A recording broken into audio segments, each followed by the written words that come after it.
Terima kasih Anda masih bersama kami dan bagi Anda yang baru saja bergabung kami hadirkan kembali 3 berita utama hari ini.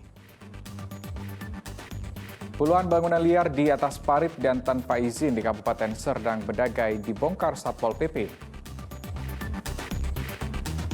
Gara-gara jaringan internet lemot saat bermain game online, suami tega pukul istri di kota Tanjung Balai.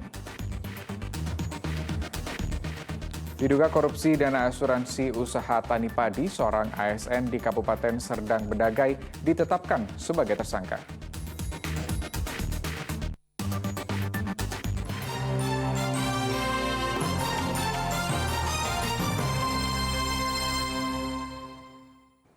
Ya, seorang ASN Dinas Pertanian Kabupaten Serdang Bedagai berinisial PN terpaksa meringkuk di balik jeruji besi. Pasca ditetapkan sebagai tersangka oleh Kejaksaan Negeri Kabupaten Serdang Bedagai terkait kasus penyalahgunaan uang klaim asuransi usaha tani padi pada tahun 2020.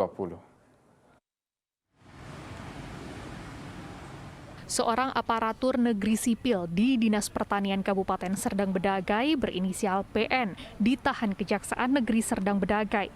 Tersangka dituding melakukan dugaan markup dana asuransi usaha tani padi Dinas Pertanian Kabupaten Serdang Bedagai pada tahun 2020. Dalam perkara itu, petugas menemukan kelebihan pembayaran klaim asuransi usaha tani pada 12 kelompok tani yang ada di Kabupaten Serdang Bedagai, sehingga kerugian uang negara lebih dari 500 juta rupiah. Penahanan tersangka atas nama PR inisial PR, umur 56 tahun, dalam perkara PNS di Dinas Pertanian. Dalam perkara markup penyalahgunaan uang klaim asuransi usaha tani pada AUTP pada tahun 2020. Berapa kerugian yang dilakukan? Ini kami penyidik perkiraan sementara 500 juta lebih. Terkait kerugian negara, Kejaksaan Negeri Serdang Bedagai melakukan penyitaan sebesar 200 juta rupiah lebih yang berasal dari 12 kelompok tani peserta asuransi usaha tani padi tahun 2020. Muhammad Hamdani melaporkan dari Kabupaten Serdang Bedagai.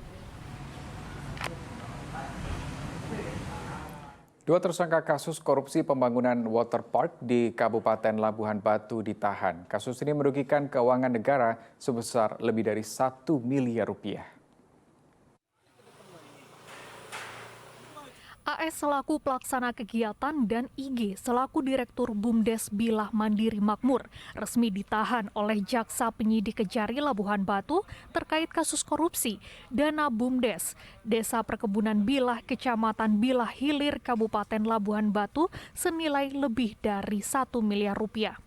Penahanan terhadap kedua tersangka melalui berbagai proses penyelidikan dan penyidikan yang dilakukan oleh tim penyidik Kejari Labuhan Batu sepanjang beberapa bulan terakhir. Anggaran 2017 dan tahun anggaran 2018 yang pelaksanaan kegiatan proyek atau kegiatan BUMDes tersebut baru dikerjakan di tahun 2019. Akibat perbuatan kedua orang tersangka itu, pekerjaan tidak dapat diselesaikan dan sampai saat ini pekerjaan itu terlantar dan tidak dapat dimanfaatkan untuk kepentingan masyarakat.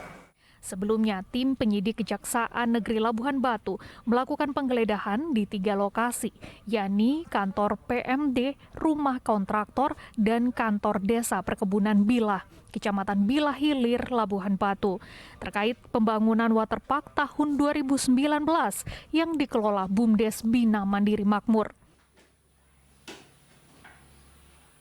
Tutia Lawia Lubis melaporkan dari Kabupaten Labuhan Batu.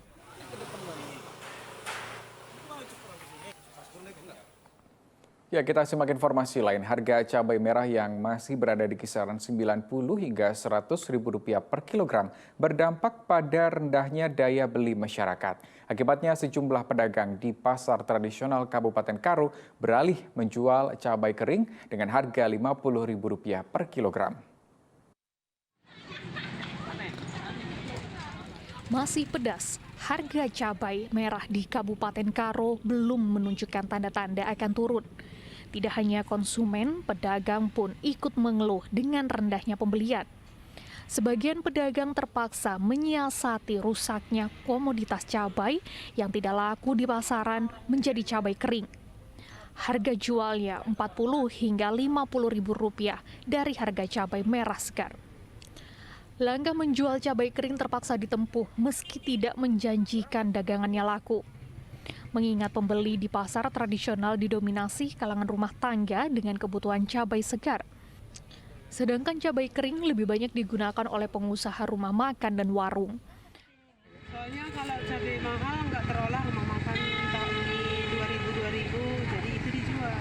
Oh, jadi sekarang pembeli udah malah lebih banyak beli cabai kering ya? Kalau cabai kering kan masih terolah sedikit gitu. Kalau cabai yang mahal kan enggak. Cabai kering dia berapaan Kak? Kalau cabai kering 1 kilo Rp50.000. Rp50.000 per kilo ya? Udah hampir 2 kali lipat setengahnya ya Kak ya? Langkah menjual cabai kering dianggap sebagai pilihan terakhir dari ancaman kerugian yang lebih besar akibat membusuknya cabai sebagai dampak sepinya pembeli. Tuti Alawiyah Lubis melaporkan dari Kabupaten Karo. Ya, berbicara tentang kuliner di Kota Tebing Tinggi. Selain Lemang, ternyata kota yang dikenal dengan budaya Melayu ini memiliki kuliner idola baru, yakni roti bantal. Roti yang berbahan dasar tepung terigu dengan beraneka ragam rasa menggugah selera bagi para penikmatnya. Berada tepat di pusat Kota Tebing Tinggi di Jalan Ahmad Yani, Kelurahan Pasar Baru, Kota Tebing Tinggi, industri rumahan roti bantal mini dengan berbagai macam varian rasa ini diproduksi. Roti yang berukuran kecil dengan ciri khas tekstur yang lembut dibuat dari bahan dasar tepung terigu yang kemudian dipadukan dengan gula, telur, susu, dan mentega. Cara membuatnya pun tidak begitu sulit. Kesemua bahan dicampur, kemudian diaduk dan akhirnya dipotong kecil-kecil dan digilas. Setelah itu dibentuk di dalam wadah loyang dan dibiarkan beberapa saat agar mengembang. Setelah mengembang, roti kemudian disemprot dengan cairan susu lalu dimasukkan ke dalam oven atau alat pemanggang selama 20 menit dengan menggunakan suhu lebih kurang 180 derajat hingga matang. Industri rumahan ini berawal dari ketertarikan pemilik mengkonsumsi roti berisi coklat. Kemudian pada tahun 2019, Novira mencoba merintis usaha dengan beberapa varian rasa yang ada. Siapa yang menyangka maraknya penyebaran virus COVID-19 pada tahun 2020 mengakibatkan usahanya terpuruk. Dan kemudian bangkit pada awal 2021 dengan sistem pemasaran aplikasi pesan makan online dan door-to-door. Jerih payahnya yang tak kenal lelah, kini usahanya banyak dikenal orang dan sudah memiliki 19 varian rasa yang menggugah selera. Harga roti bantal mini Rp30.000 per 10 roti. Inspirasi saya karena pengen makan roti anak saya kemarin kan. Jadi daripada saya harus keluar kota, jadi saya ingin satu buat sendiri. Pemasarannya untuk saat ini sudah keluar kota. Kita udah ke mana ya? Bisa ke ada di Sibolga, ada yang kemarin ke Balige, bahkan keluar Pulau Jawa di bawah oleh-oleh. Salah seorang pembeli asal kota Kisaran, Rina, mengaku rela menyempatkan ke Kota Tebing Tinggi hanya untuk membeli roti bantal ini. Ya pertama dikasih teman kan, terus nanya di mana. Jadi kalau kemarin mau kemarin udah tutup, jadi ini pas lewat lagi tinggal lagi lah. Rasanya kan mana rupanya? Rasanya enak, makanya dicariin. Ini dari mana Bu? Dari Kisaran kita.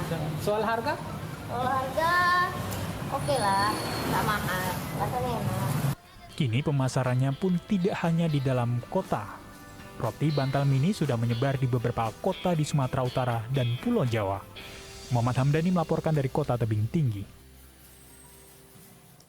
Ya, informasi tadi mengakhiri berita Medan hari ini. Saya Rusdi Maulana mengucapkan terima kasih atas perhatian dan kebersamaan Anda. Selamat beraktivitas dan sampai jumpa.